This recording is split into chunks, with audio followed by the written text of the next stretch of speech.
যে Dhanmondi bus stand, সেখানে আওয়ামী লীগের কেন্দ্রীয় পার্টি অফিস। বিগত 4/8/2024 তারিখ এই ঘটনায় আজকে একজন ভিকটিম আব্দুল মোতাল্লিব মারা যান, যার বাবা জনাব আব্দুল মতিন এই মামলাটি ধানমন্ডি থানায় দায়ের করেছিলেন। আজকে এই শাহজাহান খানের বিরুদ্ধে 14 দলের যে বৈঠক হয়েছিল, ছাত্র জনতা কোটা সংস্কার আন্দোলনকে প্রতিহত যে ঘোষণা দিয়েছিল, এই শাহজাহান খান একজন অন্যতম এই মামলার 23 নং জাহান্নামী আসামি। এই আসামির বিরুদ্ধে আজকের ঘটনায় সুস্পষ্ট অভিযোগ।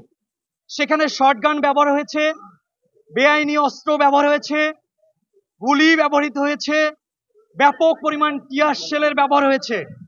এই শাহজাহান খান যখন ছাত্র কোটা বিরোধী আন্দোলন যে চলছিল, শান্তিপূর্ণ আন্দোলন, সেখানে তিনি আজকে 14 দলের সাথে একসাথে একাত্মতা প্রকাশ করে পূর্বে তার যে কালো অধ্যায়, বিভিন্নভাবে যে এই বাংলাদেশে বিভিন্ন অপতৎপরা সৃষ্টির যে কৌশল, সেটি উনি বিগত 4/8/2024 তারিখে ছাত্র জনতার উপর প্রয়োগ করার কারণেই এই আব্দুল মোতালিব কিন্তু ঘটনাস্থলে গুলিবিদ্ধ হয়ে মৃত্যুবরণ করেন।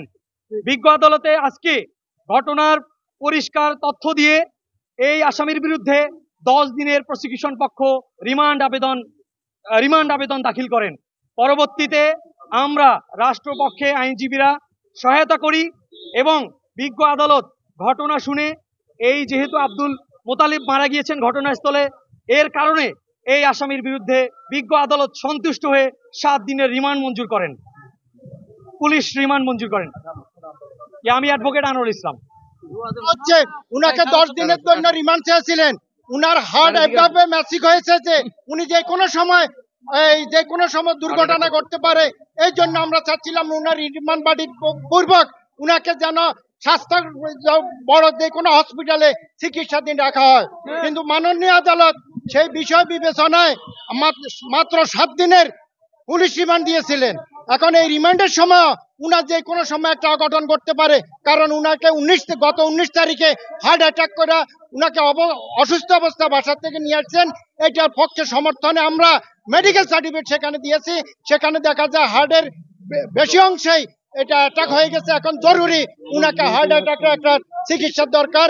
সেখানে আমরা অনেক লোকজন অ্যাডভোকেট এখানে উপস্থিত ছিলাম, কিন্তু হ্যাঁ